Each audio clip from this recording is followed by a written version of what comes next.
Elemental just hit Disney Plus recently, and I sat down with the family to watch it. I wasn't sure what to expect, as the film has been used online by a few Disney Pixar haters as an example of how Pixar sometimes crams social and political messages into its films, at the expense of a good story. But frankly, this movie's pretty good. I didn't really notice that in this film, the way that people talk about it anyway, and it still managed to uphold some good, positive themes for kids. The story is a bit cliched, but it's still the main thing. The social themes, and maybe this is how it should be, are entrenched in the environment of the film, its inhabitants, its challenges for the characters, but it doesn't spill blandly out of their mouths in trite dialogue. It's not why the story is being told. Spoilers, Elemental is a loose allegory for our own nation of immigrants. That's just a fact.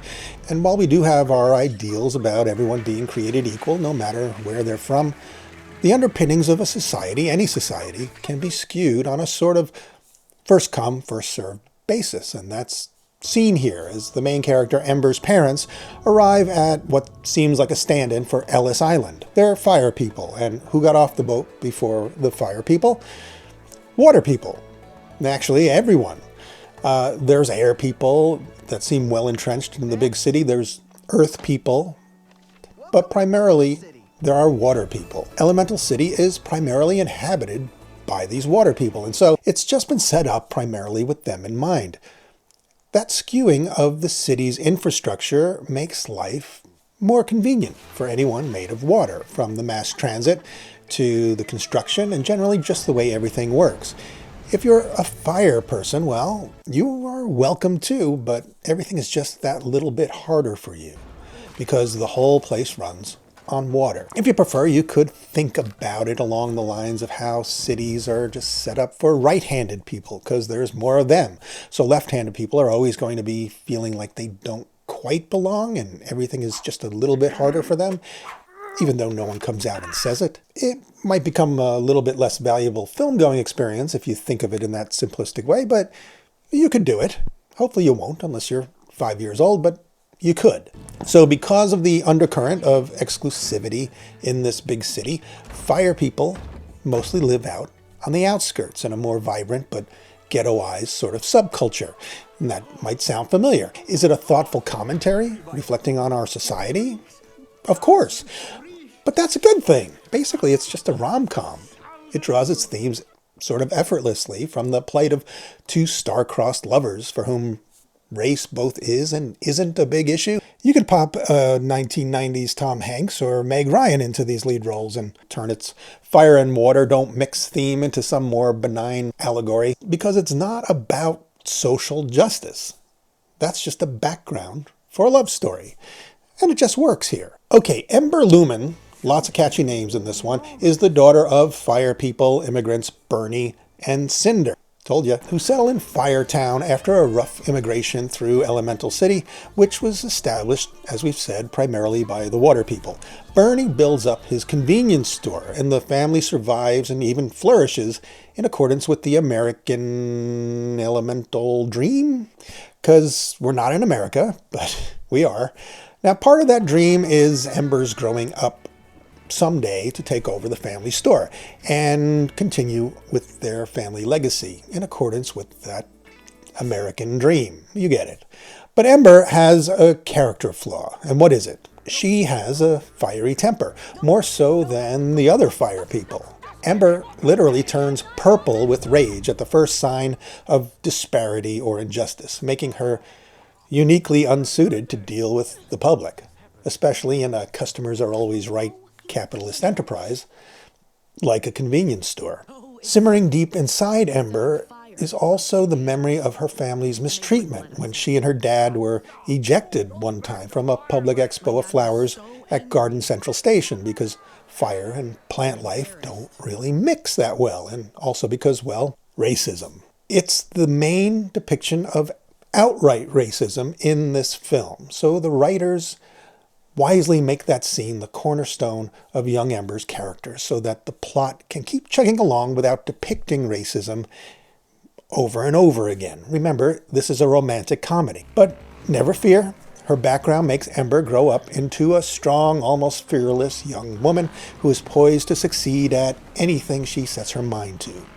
Except there's that pesky old world legacy thing standing in the way about the family store, on which hinges her father's love, or so she believes. One day into her life, specifically into her basement, pops Wade Ripple, water person, city inspector, and believer in dreams.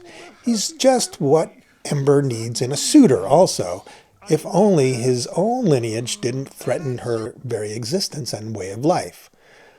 Wade is duty-bound to write up her father's store for multiple safety violations, but that's before the two fall in love.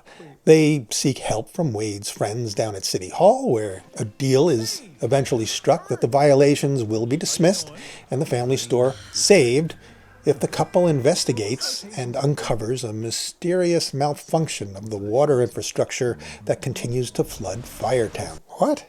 Okay, we can't gloss over this part as adults. Your kid might not care, but the worst thing about this film that I can say is that a lot of the logistics of the plot feel like a first draft. The mystery of the water leaks, I get it. Society is skewed toward water people, and water leaks don't really bother water people, so the problem has never been addressed, even though it could wipe out the fire people at any given time. But it's still kind of hokey and confusing in a simple love story like this equals distracting, because everything hinges on our interest in the two lovebirds getting together. So we have to like those lovebirds or all bets are off. And Ember starts off being a bit abrasive, frankly, and hard to like. And Wade starts out crying every 10 seconds because water people are hypersensitive to sentiment, which is also pretty annoying at first. So the two have an uphill climb toward likability for the viewer to begin with. So wondering why the heck they aren't questioning this nonsensical quest, by extension, makes them even harder to like. I wasn't sure, frankly, that we were ever going to get there. But I'm glad to report that we do get there, and eventually we do like them. There are little confusing and distracting things throughout this film, however.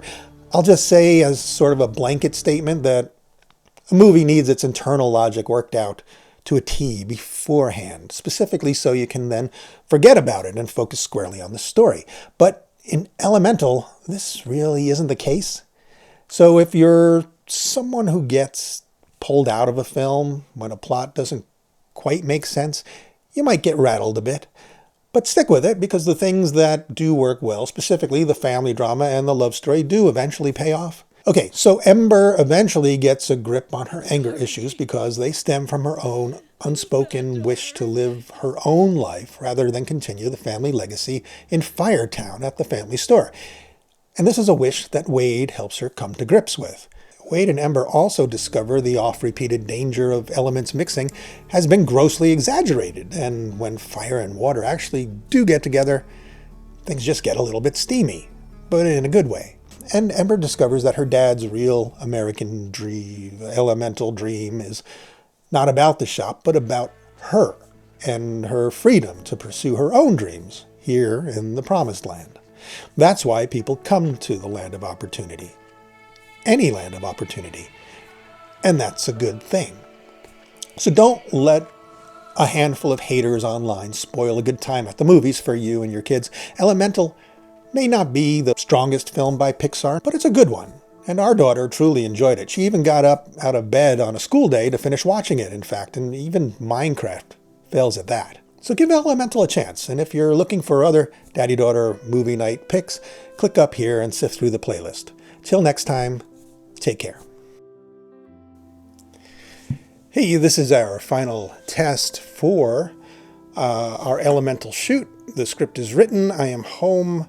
Abby's homesick, but Laura is also home, and it's a writing day for her, so she is able to take point on Abby at the moment. So we're going to forge ahead, try to get something done, remain upbeat, positive, and be a goldfish.